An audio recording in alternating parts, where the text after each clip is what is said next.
Как-то раз мне звонит одна женщина почти пожилого возраста и говорит: «Хаджи, у моего сына отказали обе почки, моя кровь, оказывается, подходит ему, я хочу дать ему свою почку, но он отказывается. Он у меня единственный сын, отца нет, он умер, а у сына есть 4 детей. Как я буду их расти, если он умрет? Я хочу спасти его, что мне делать?» Сын говорит: «Мало того, что ты мне родила, теперь еще и почку хочешь отдать, я не возьму ее. Скажите, как мне его уговорить? Он постоянно слушает ваши уроки». И тут же после нее мне приходит еще один звонок. Оказалось, это ее сын. Он спрашивает меня: «Хаджи, моя мама хочет отдать мне свою почку, но я не хочу от нее такой жертвы. Скажите, что мне делать?» В одно и то же время они звонят мне и плачут.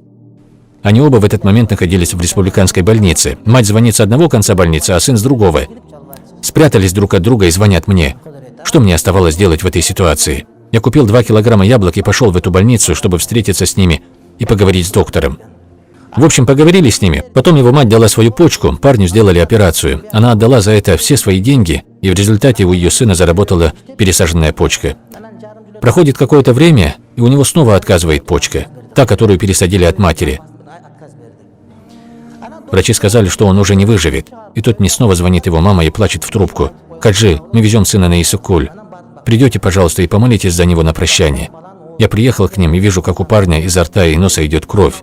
Скорее всего, ему осталось жить считанные часы, и в наших силах только помолиться за него, отвезти на Иссык-Куль и похоронить там.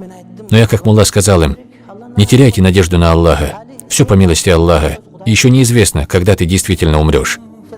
Его мать от горя уже завещание мне оставила. Говорит: «Если я тоже умру, присмотрите за детьми моего сына. Старшему мальчику 6 лет, и он мечтает учиться в медресе, а девочке около 4. Когда они подрастут, возьмите их к себе на попечение и отдайте учиться в медресе.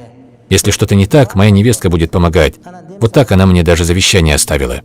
Потом я почитал над ним Коран, заставил его произнести слова шаады. Потом пришел их коллектив. Я еще раз ему сказал: «Не теряйте надежды. Один Аллах знает, сколько тебе еще жить.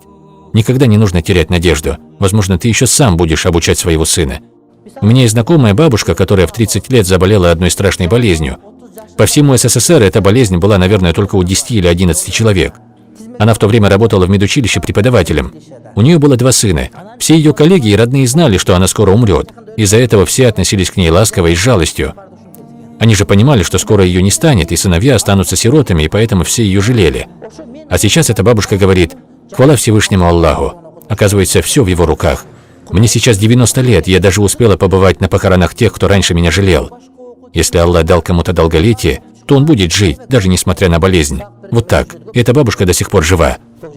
Она все время читает Коран, разные книги, успела перечитать все существующие тафсиры. Очень грамотная бабуля. И в медучилище успела поработать много лет. Мы уже позже с ней познакомились, когда стали ходить на ее уроки. Наши родители с ней хорошо общались, и мы стали дружить с семьями. Я рассказал парню про эту бабушку и потом ушел. После моего ухода он, оказывается, потерял сознание. Его отвезли на Иссык-Куль, и он 6 дней лежал там без сознания. Местный мулла сказал, что его голова уже повернулась к кибле, и все начали готовиться к похоронам. Купили саван и стали дожидаться джаназы. И тут, через 6 дней, парень приходит в себя. Его почка снова заработала. Сама по себе заработала, представляете? Потом, спустя какое-то время, мне звонит его мать. Я уж подумал, что ему снова плохо, и она просит меня приехать на его джаназу. Она мне говорит: «Можно мой сын Азамат придет к вам?» Я удивился: «А как он придет?» «Ну ладно, пусть приходит завтра». Я в тот день был занят на одной свадьбе, и вот я возвращаюсь обратно со свадьбы в свой офис с полным желудком, и тут я вижу, как ее сын живой идет ко мне, да еще и с пакетом в руках. Взял с собой жену, детей и пришел в мой офис. Подарил мне иссык-кульский мед, который мы только недавно доели. Вот видите, не нужно никогда терять надежду. Никто не верил, что он выживет, а он сейчас ходит на ногах и даже посещает мечеть по пятницам. Эта история нам показывает, что даже в последнюю минуту нельзя терять надежду. Потеря надежды – это наущение шайтана. Человек, потерявший надежду, способен отступить от веры. Поэтому никогда и ни при каких обстоятельствах не теряйте надежду на лучшее, братья. Некоторые люди сразу начинают терять себя, как только на них наваливаются проблемы. Но так не нужно делать. Когда джигит пешком, народ его оскорбляет, а когда джигит верхом, народ его восхваляет. Поэтому, уважаемые братья, если вы ходите пешком, не расстраивайтесь. Возможно, вам осталось немного для того, чтобы быть верхом. А если ты сейчас сидишь верхом, то не зазнавайся и не смотри на других свысока. Возможно, завтра ты окажешься пешком. Никогда не нужно зазнаваться в достатке и огорчаться в нужде. Никогда не нужно терять надежду на лучшее. Аллах милостивый, Он может спасти вас в любую секунду. Я сам в этом убедился. Я был очень удивлен, когда увидел, что этот парень сам пришел ко мне, сам поднялся на 3-й этаж и потом сам же спустился обратно и ушел. А кстати, рядом с ним была одна бабушка, она, оказывается, умерла, и ее похоронили. Пусть Аллах помилует ее и дарует ей райские сады.